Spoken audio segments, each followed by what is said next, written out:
Hello, welcome back to Galactic Reviews. In this video, we'll be reviewing the season 1 of X-Men 97.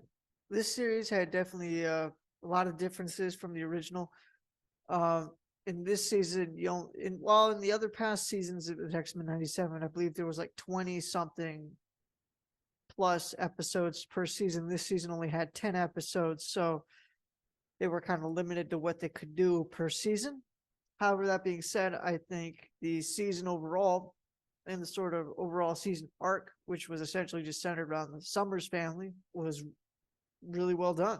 Most episodes did not seem like filler episodes, which was good. Everything seemed to be leading up to something else, something bigger, which is really good, as most shows have a lot of filler, and in some cases they're usually nothing. Some shows are just nothing but filler, except for maybe like the beginning and then the end, which is kind of just sucks. But this show did a good job of actually every episode you felt like you were getting closer and closer to it. Essentially the pinnacle of the season, which ended up being like episodes 8, 9, and 10, and without dragging on in places where it was unnecessary, with the exception of 2 episodes, which I will get to later, as I didn't really care for those two. But one of them I can understand why they were there. I just didn't care that much for them. While I didn't really care so much for the animation, the writing for the main cast as well as for the supporting cast were well done for the most part. The writing for the stories was well done for the most part. They did a good job with, like I said, having good arcs for Jean and Scott and even Cable, which was really well done for the first couple episodes. They do a good job getting to Magneto wanting to become a good guy, or trying to turn a new leaf in the event since the event of Charles's leaving of Earth, which that is one of the things I do, which we will come back to later. But I do think they did a good job of portraying Magneto trying to turn a new leaf, end up failing, and with him failing to come to the same realization that Charles wanted him to come to, hence the climactic fight with Charles and Magnus at the end. They do a good job with those two characters more towards the end. At the beginning, their dynamic isn't really anywhere till the very end because Charles is on another world. But they do a good job with Magneto in that aspect. They do a good job with, like I said before, Scott, Jean, Cable is really well done. Even Madeline Pryor, which I had no idea how they were going to handle that character. They did a good job with her as well. Gambit, they did a very good job with him. Rogue, they also did a good job as far as like character writing. A lot of it seemed to work out decently well. A lot of the side characters like Nightcrawler were really well done. Like I said, I like the overall, I guess, season arc, or what the season was building up to, with Jean, Scott, and Nathan, aka Cable. I like how their dynamic went. I like how they sort of did a good job with the whole arc of Madeline Pryor and Mr. Sinister. I like how they did that. I thought they did a good job with it. I thought they treated that arc well in the 3rd episode. I thought they did a good job setting it up in the 2nd. A lot of the other characters that were kind of just there. There were a lot of characters that I didn't think they did as well. Like Storm, I thought she was all right. I don't think they did as well with her in her story arc in, I think it was the second half of the 4th episode and the 6th episode. I don't think it was as well done, as I thought it was a weaker reasoning for how they were bringing in forward sort of their explanation for the mutant collar dampener, superpower dampeners that they hadn't now introduced into the world of animated X-Men. I think they could have done a better job. At first, the love interest, or the love sort of dynamic between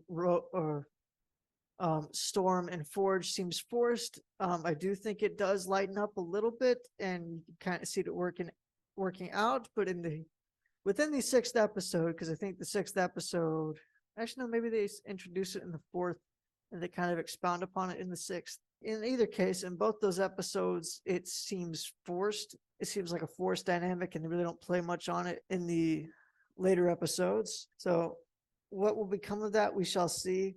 The reasoning I think that they did this was so that way they could specifically do a love dynamic with two other characters, and they specifically got Storm out of the way so that they could maybe do this other love dynamic sometime later down the line. But that's just pure speculation, and I will kind of expound upon that later as well. The love triangle between Magneto, Gambit, and Rogue also seemed forced, and that also didn't play as well with me. But I get why they were going for that, considering that the sort of the sacrifice that happened in the end of, I believe it was the fifth episode. I understand why that was a thing, why they were kind of showing that tension between Rogue and Gambit, and sort of the tension between Magneto and Rogue, and sort of the sort of rivalry between Magneto and Gambit as well, even though that kind of wasn't as displayed as much. It's just weird in the nicest sense of the way, considering that Rogue is in her, let's see, the 90s, so probably in her late 20s, maybe early 30s. Magneto is in roughly his 50s, at least, because he was a kid anywhere from 1938 to 1945. It could be that he is in his mid to late 50s, almost 60s. So that really doesn't help out there. So there's just a weird age gap between the two. And I just don't think it's warranted. Also, along that line, they apparently had this relationship, and it's never mentioned beforehand in the old animated series at all. And they've had a bunch of run-ins before, and this has never been brought up. That also just seems weird and out of pocket, but I get why they were doing it. I just disagree. I don't think that was the play. I just don't think that was the play. I don't think that is what they should have done with those characters, and it kind of messes them up, in my opinion. I thought Gambit's sacrifice was really well done. So I did like Gambit, sort of his sacrifice. I thought was very impactful, and I thought, you really feel the loss from the characters. You really feel the stakes at that moment. Do I think it's possible he might come back? Yes. However, he also could be dead for real. The voice actors are getting old, and that is definitely seen in one of the speeches done by Rogue. She is, like I said, in her late 20s, early 30s, and in that speech, she sounded like a 6-year-old. So a lot of other stuff I thought was just all right, because it wasn't good or bad. Like the whole dynamic with Beast was kind of with Beast and this the reporter lady. I don't remember her name, but Beast and the reporter, kind of them sort of forming an unlikely bond that they would share, and sort of festering possibly a love dynamic. I think that's good. I think that can be well done, and I think they're hoping to get I'm hoping that ends up being a very well written sort of story, much better than what I've seen with Storm and Forge. I think Nightcrawler, like I said, he's fun, but he's hardly there, and I wish I would have gotten to see more of him. Wolverine is also kind of just there. Don't really know much else. I do find it awkward, the whole Jean kissing Logan, and then 5 seconds later getting mad at Scott for kissing Madeline. I just find it weird. And I get like she's blowing off steam because she's realizing that they're drifting apart really rapidly, and Scott's still trying to figure a lot of stuff out. I get it, but at the same time, I think that was a poor way to do it.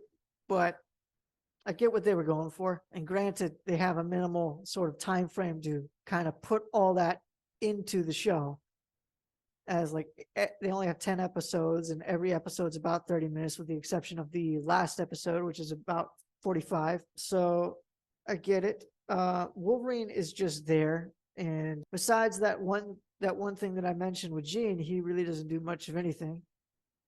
He's kind of just there. Morph is also kind of just there, but he's also kind of annoying. He's not the same character from the old animated series, and even without them saying he's now non-binary and he's got they them pronouns or whatever, his character is just not the same as it was in the previous thing, and that just feels off as a fan of that show. And this saying that it's a continuation of the old show, I just find that off.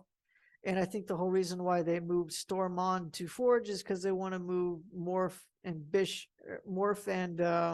Wolverine as a couple, and that's my theory. Just because Storm and Wolverine were a thing in the past, in the old animated show, and nothing really happens between the Storm and Wolverine at all, even when she loses her powers in episode 2. So I don't like that. Bishop is all right. He is fun in the sense that with him and Scott fighting, I think in one of the episodes where Scott essentially just uses his eye laser eye beams and just shoots it at Bishop, and Bishop's able to just spray everything because he can absorb energy and then push it wherever he wants and push it back to wherever he wants.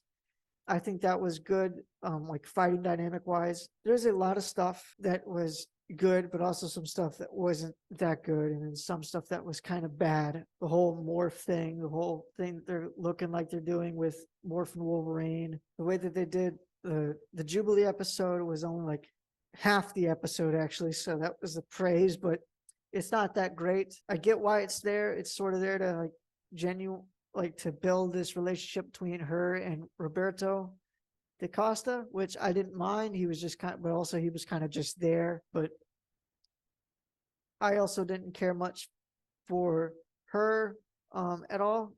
She wasn't as annoying as she was in the 92 series, but she also wasn't likable, is I guess the best way to put it. So she wasn't repulsive, I really liked the sort of family thing that they built up to with Jean, Nathan, and Scott. I thought they did a good job. It was very good to see all the X-Men in their old X-Men gear in I think it was the last 2 episodes. I thought that was really good. Like old school X-Men gear, like Cyclops is in the completely navy blue suit. Jean Grey is in like the green and her old Marvel Girl green and yellow suit. It's a good show. I'm gonna give it a 7 out of 10. So far, the first season has been a decent sort of sequel to the old animated show, and I am hopeful for season 2, but we shall see how long this sort of lasts. But I'm definitely surprised by how good the show was, and I am hoping that it keeps continuing to get better as the show goes forward and not get worse. So let me know what you guys think in the comment section down below. Don't forget to hit that like and subscribe button, and we'll see you next time on Galactic Reviews.